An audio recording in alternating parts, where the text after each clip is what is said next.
So I've been getting more and more activity on my YouTube videos. Woof, look at that spike! I mean, I don't know what the fuck is going on here, but I mean, I don't fucking care. And it's been getting me to want to make more. People really liked my Into the Light music video. I have the most views on Sing vs. Trolls, and I'm steadily getting more views on my Avatar review. I know just what to make a video on next. The smash hit musical Cats. Did anyone want to see this? It's safe to assume no. But did I want to make it? You bet your sweet ass I did. I've actually wanted to make a video on Cats for a few years. But why? So far my videos about films have been reviews, a music video recut, a quick disgusted rant, and my lowest viewed video that was made specifically for me, and I assure you no one will ever find it as interesting as I wish someone would. This video is going to be similar to that last one, entirely self-indulgent. The express purpose of this whole thing is just to talk about something I love in excessive detail. So, what is Cats? Too many. Or at least I thought. That just seemed like a living under a rock type question, like asking, what is Hamilton? But here's the difference. Hamilton premiered in 2015. Cats premiered in 1981. Originally, this script of mine said that there's a whole new generation who might not have heard of it, but oh boy, I've been asking people over the holidays if they even knew what Cats is, and the only one who had a solid idea is in her 60s.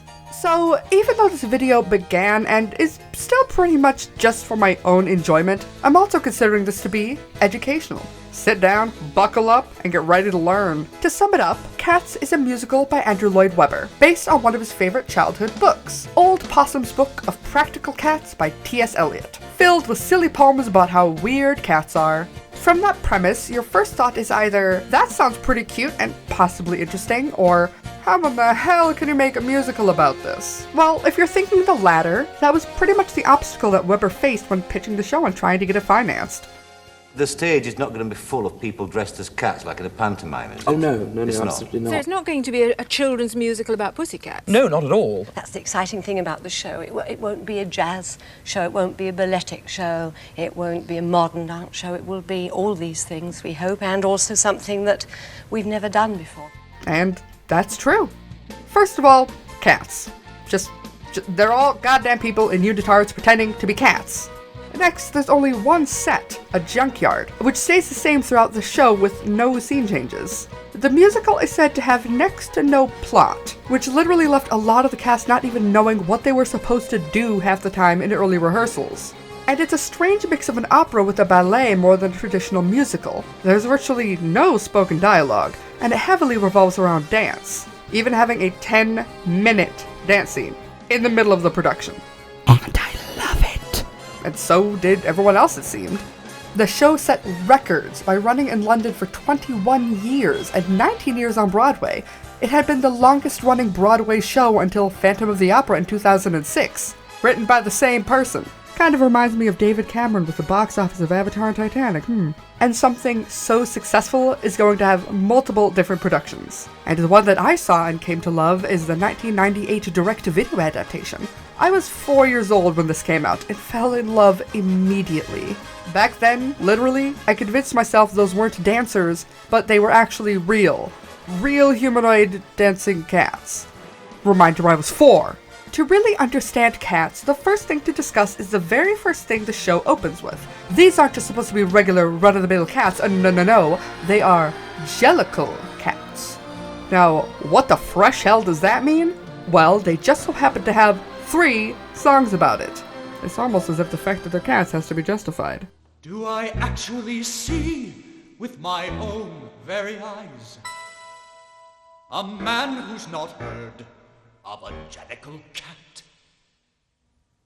What's a jellicle cat? They look so offended. This fucking plebe doesn't know what a jellicle cat is, you gotta be fucking kidding me. They go on to say some ordinary commonalities like they are small, typically black and white, and they always land on their feet. Then some more specific traits. Jellicle cats are merry and bright and pleasant to hear when we get so warm. Expressed in a song where some of them sound as if they're trying to indignantly usurp the others. Jellicle cats have tearful faces. Jellicle cats have bright black eyes. Even when they're in agreement. Jellicle cats are not too big. Jellicle cats are roly-poly. He looks so hurt.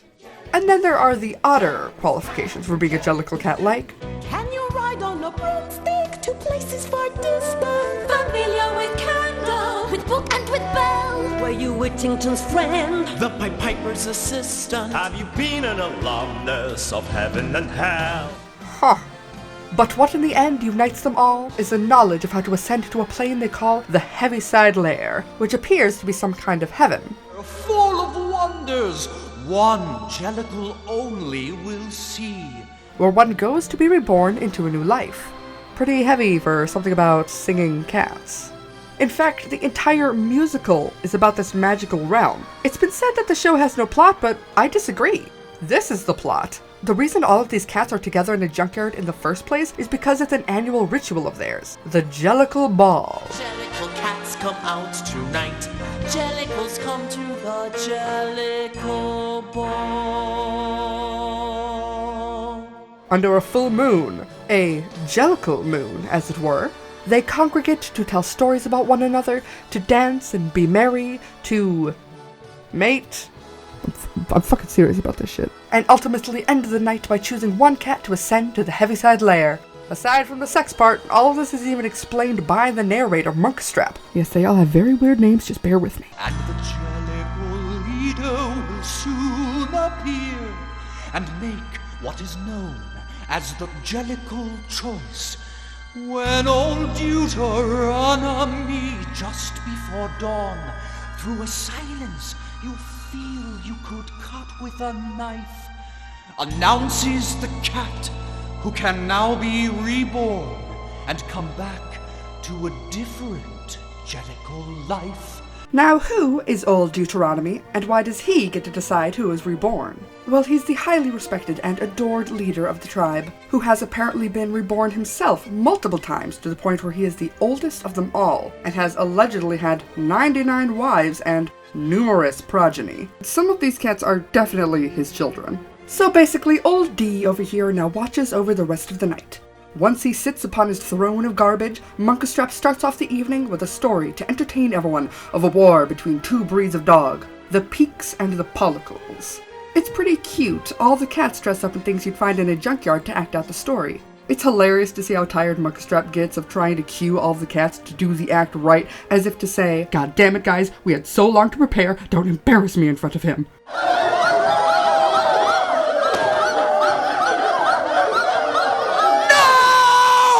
Also, it has one of the funniest moments with this character.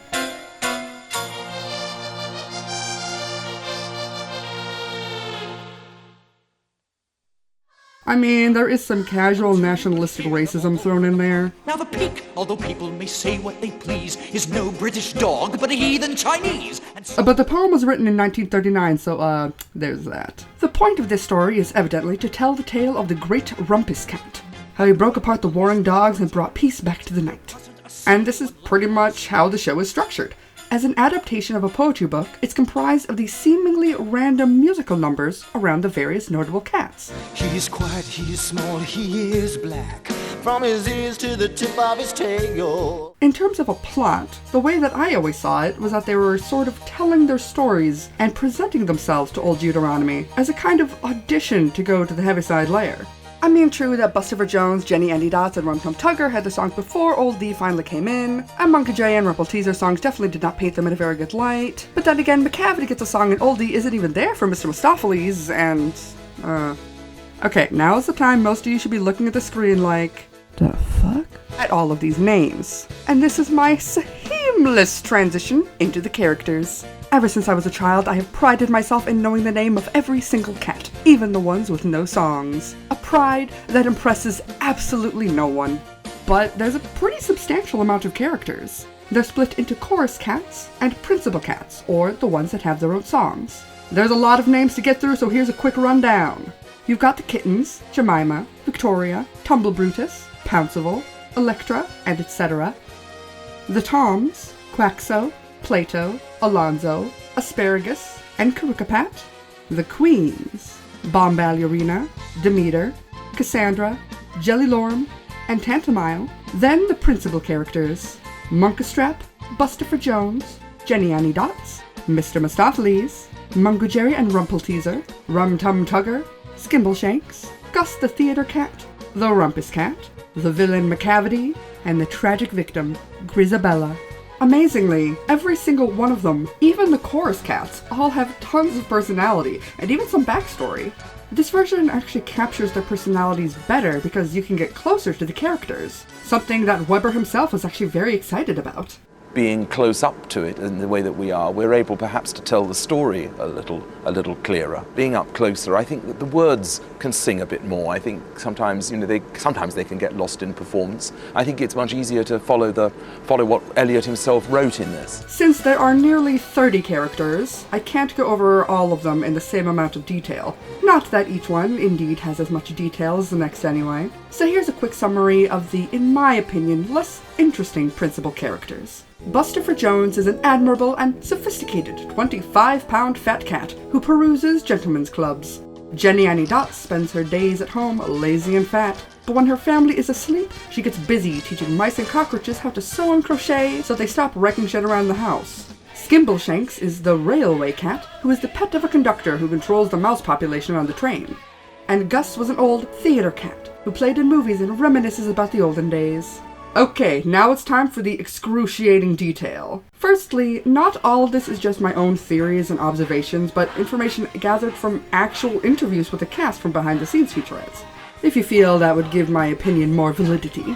We'll start with Monkastrap, as previously mentioned. He's obviously a matured Tom and highly respected. He's often in the spotlight and seen near Old Deuteronomy. There are no songs about himself, but as I said before, he is sort of the narrator, a host to the ball, and one that can explain the night's activities to kittens who may be attending for the first time. He is even a, quote, protector of the kittens, and indeed the whole tribe, even to the point of fighting the villain. Next is a duo, Mungo Jerry and Rumpelteazer. They're notorious, troublesome little thieves belonging to a very rich family. They steal meat from the oven, destroy priceless decorations, and always seem to get away with it because the family can never figure out which cat was the culprit, and find it ridiculous to think that they could be working together. They're quite cheeky and often get scolded by the elders, but the duo still hold a soft spot in their hearts. As for their song, thinking of it as one for themselves to present to Old Deuteronomy, I'm sure they perceive themselves as sneaky scamps with an impressive repertoire of mischievous deeds, where they were inconspicuous enough to never get caught. But, come on guys, even the rest of the tribe is sick of your shit. Oh, before moving on though, you can't talk about these two without showing this.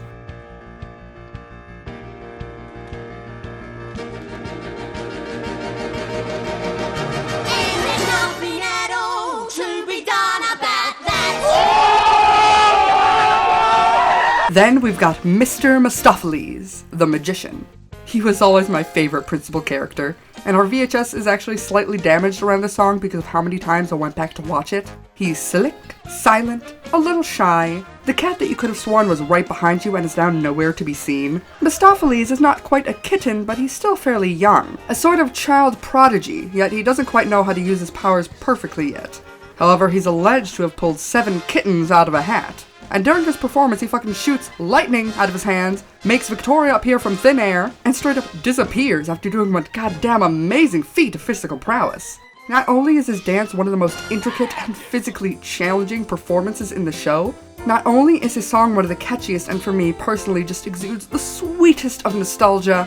Oh, well, I never was ever a cat so clever as magical Mr. Mistopheles. But it actually plays a vital role in the plot that I'll discuss at length in a bit. I also have to point out that this cat here is in fact not Mr. Mistopheles, but actually technically a chorus cat named Quaxo. I'm convinced though that Mistopheles is just Quaxo's alter ego. I mean, after the quite embarrassing moment before Jenny Annie Dot's song, he does this. How in the hell did he do that? Next, the brilliant voice that sang for Mr. Mistopheles, Rum Tum Tugger. Motherfucker, I blame you for why I became a furry. In fact, a lot of this film caused a very early sexual awakening. How did we ever think this was okay for children to watch? Rum Tum Tugger is the classic stereotype of a stubborn and fickle cat. Oh, when you let me in, then I want to go out. I'm always on the wrong side of every door. also quite the sex kitten, as it were. A sort of rock star that loves waving his ass in your face and causing the kittens to fangirl themselves into the next dimension. He's goofy, loves getting a rise out of everyone, and is honestly one of the best characters. In this film version, he is played by John Partridge. And after all the other versions I've seen, my disobliging ways are a matter of habit. You offer me cream, then I snip and sneer.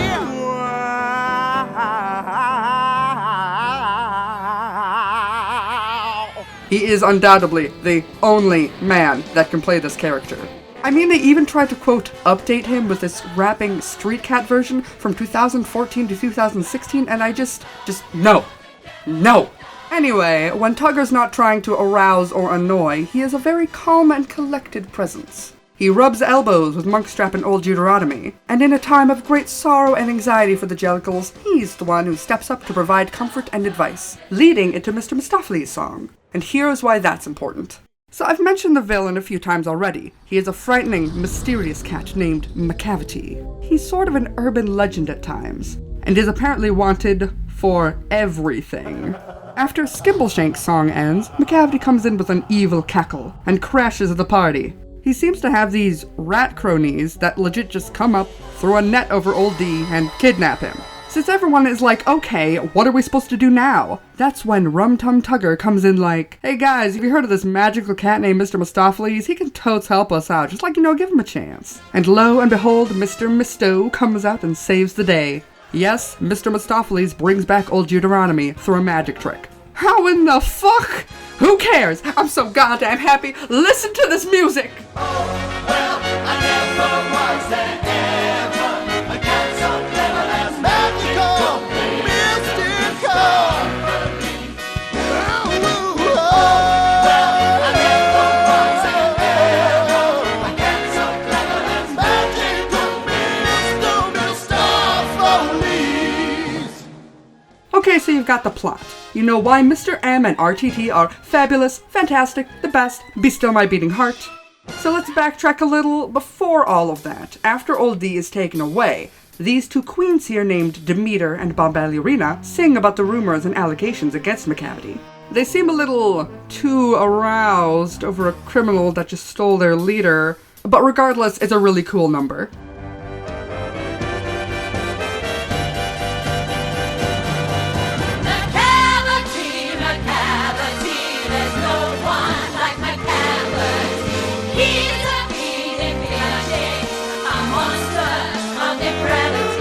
However, the moment the duet ends, you can hear Macavity's evil laugh again, and suddenly, Old D comes back as if nothing happened. The rats just let him go. Aw man, that was such a nice song about me. Here, you can have him back. But Demeter immediately bristles, realizing it's just Macavity in a shitty disguise, and she straight up tackles him. I'm not really sure what Macavity's endgame is here, honestly. So he kidnaps the leader, only to hear a cool song about himself, then come back disguised as the leader. Maybe he was trying to rig the system to make him the chosen one to be reborn? I don't know. These are the parts of the show that are really just left up to interpretation.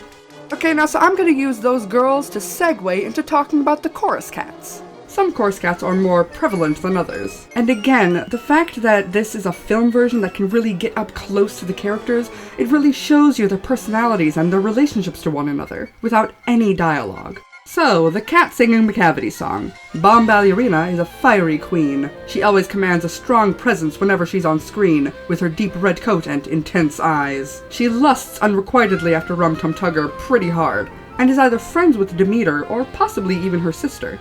Demeter isn't really interested in any Tom other than her weirdly sexual performance over Macavity, which is double bizarre since she's always the one exclaiming Macavity when his cackle is heard in the distance. It's hard to tell what she's thinking, but considering this direction for the choreography, she's saying, the man was wonderful when he made love to me, but I hated him. Well, let's just say there's some history there. As for the Tomcats, Alonzo is seen fairly often, being sort of flirtatious and somewhat rivaling Rum Tum Tugger. He's often seen slinking around and trying to flirt. Bombalurina wasn't having any of it, but Cassandra seems up to it. But he can step it up sometimes too to help Monkstrap take down Macavity and save Demeter. And the other Tom I'd like to mention is a cat that became one of my favorites just within the past few years, which is a little weird because he's not even credited. It's this guy. The one who had just a child-friendly romp with Victoria. I watched this when I was 4, what the fuck? I only know his name because the actor's place in every production is actually to play McCavity. Whenever McCavity is not in a scene, he's just a chorus cat named Plato. And when I started to go back to watch the movie for its background action, I just noticed that he's so goddamn cute, and yes, I am attracted to a man dressed as a cat, okay? Don't blame me, alright? I am a victim for what this did to my brain as a child, okay? Now let's move on to the kittens. Firstly, Victoria. The choice of making her the only pure white cat was obviously intentional, as she's often in the spotlight, either being in the middle of the ensemble, having a solo dance, or even being a major key in the final part of the show. She was one of my favorite chorus cats as a child, along with Cassandra, as a little note, a regal queen with a very smooth design and braided tail, who gets to be Mr. Mistopheles' beautiful assistant for the return of old Deuteronomy. Next notable kitten is said to be the youngest, and therefore most innocent, Jemima. She is the only one to sing with this character, and help things turn back into her favor. Right now, that doesn't mean much, but I'll get to it, I promise. So, much of the other kittens can be grouped together. The female kittens, of course, stick with each other and enjoy fawning over Rum Tum Tugger, especially etc. I mean, look at her. Even in the background. Ever watch something so many goddamn times that you just start watching nothing but the background action? Yeah, this is one of those movies for me. There is so much to see, honestly. It really gives a clear picture of how much personality each cat has. Like when Rum Tum Tugger is having his little self-indulgent, solo. While all of the kittens are squealing like madness, the toms are getting a huge kick out of it, as if they're trying to learn from him or rooting him on. But all of the elders are like, oh, I never, at his promiscuity. And then you've got a little gem like this. Blink and you'll miss it. Pounceville notices Bombalurina is so lost in her lust that he just sticks his damn ass up so that she'll touch him. That little shit. Another thing I noticed in the background is that there's obviously a little boys club going on with the malekins, Tumblebrutus and Pounceville, and also Plato. When this poor soul comes to the scene, again, I'll get to her in a second, just be patient, you can see them cooking up some kind of a mean prank in the back. All this poor cat wants is to be accepted, to have someone touch her hand. You can see the other boys going, oh, he's gonna do it? Oh my god, he's totally gonna do it. Fucking asshole! Okay, so, I've been avoiding it long enough. Who is this old cat being bullied by these little pricks? She is Grisabella, the glamour cat. Whenever she enters, the music turns dark, and every cat stops singing and dancing. They just stare at her with disgust. Unlike McCavity, who is just straight up a criminal, Grisabella seems to simply be an old, disheveled cat. Her makeup is done like tear-smudged mascara, and she has this air of indeed a glamorous soul with her red nails and sparkly coat that has become withered through neglect. When she first appears, she sings about herself to the rest of them, in a resentful and almost fear-mongering tone, as if to say to them what she knows they think of her. You see the border of her coat is torn and stained with sand. And she's completely right. The next time she arrives, Jelly Lorem over here repeats the same thing. You see the border of her coat is torn and stained with sand. This time to Victoria, like saying, look at this disgusting creature. Don't go near her. Don't become something as awful as she is. When Grisabella begins to saunter off, our beloved duo Demeter and Bombalurina pick up with the tribe's remembrance of her. First of her younger days when she was truly glamorous, and then the grim present through an anecdote of how postmen found her, and after seeing the condition she was in, You really have thought she'd ought to be dead. the commonly held theory is that she just left the Jellicle tribe at one point, to go out into the world and see new things, and this was an unacceptable betrayal. I mean, you could even see her in the beginning, like it's a flashback. Even Rum Tum Tugger and Old Deuteronomy are noticeably younger here. And then the world was cruel and brutal to her, but when she did return, each time she was cast back out. Another, more adult theory is that her dark past can be linked to, well, a metaphor for prostitution, the tribe losing all respect over what she had done. For what we see in the film, while she is cast out, not every cat reacts to her in the same way. When she shows up, it's clear that the adults don't hide their disdain, while the kittens seem either afraid or curious. But the elders are quick to hiss and pull them back. Demeter almost touches her twice, but either skitters away at the last moment, or is kept back by Bombalurina.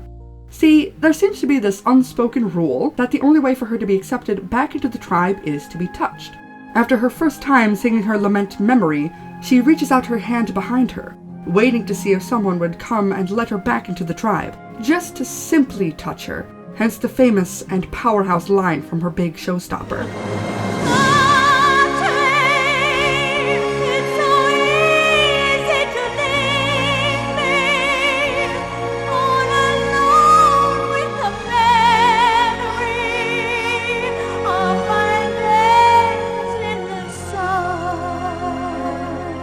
Grizabella is seen watching the cats during their Jellicle ball, and after it ends she comes back, only to be rejected once more, with that callous jeer from Jellilorum.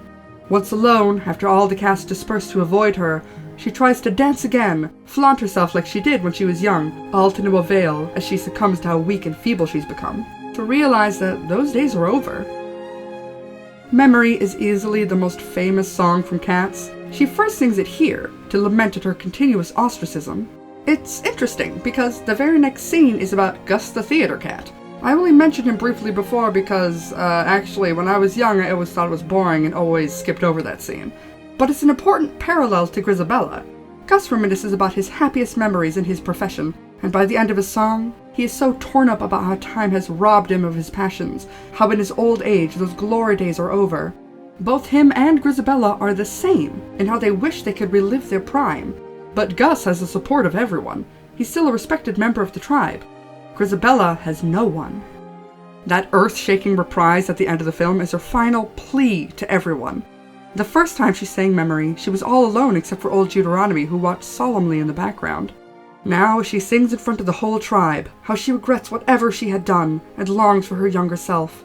As she sings, the aforementioned kitten Jemima eventually joins in, and every cat slowly turns to her. And finally, with the permission of their leader, Victoria comes in and finally touches Grizabella's hand. The different reactions of the cats as they accept her back into the tribe are all really touching. The kittens are happy to see her, while all the older cats seem very apologetic. Then old Deuteronomy chooses Grizabella, obviously being the most deserving to be reborn into a new life. She then climbs this magical staircase that honestly in my early years remembered as a dream instead of something that I actually saw. If you've seen either of my two previous film reviews, you'll know that I am an emotional sponge. I suck up almost every even remotely touching scene, and yes, this shit fucks me up something hard, but it's just such a beautiful ending to the musical. Well, if there wasn't actually something after that. It's some song old Dee sings about how cats are not dogs and how to address them, and the only good thing about it to me is the close-ups of all the awesome makeup. This was another one I always skipped as a child. It was really not needed after such a powerful ending note. Watching Grizabella finally be accepted and ascend to heaven into a second chance at life as everyone sings to her, just, gah! It's the perfect way to bookend the show. It's all they needed. The way she looks back as if to say, "Are you really choosing me?" is so beautiful and heartwarming.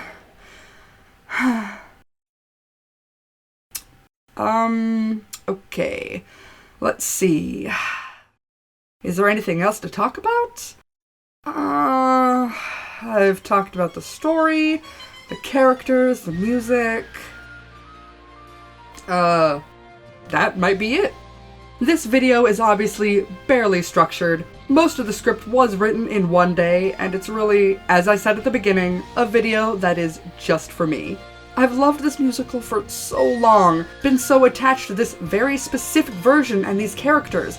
I've had all these thoughts rolling around in my head for so many years, just wishing there was anyone I could talk to about it. So here is my therapeutic outlet. If you did find this at all interesting, please let me know. I know for a fact there are a lot of people that like this musical given its popularity in its time, but in this current generation, well, let me know in the comments.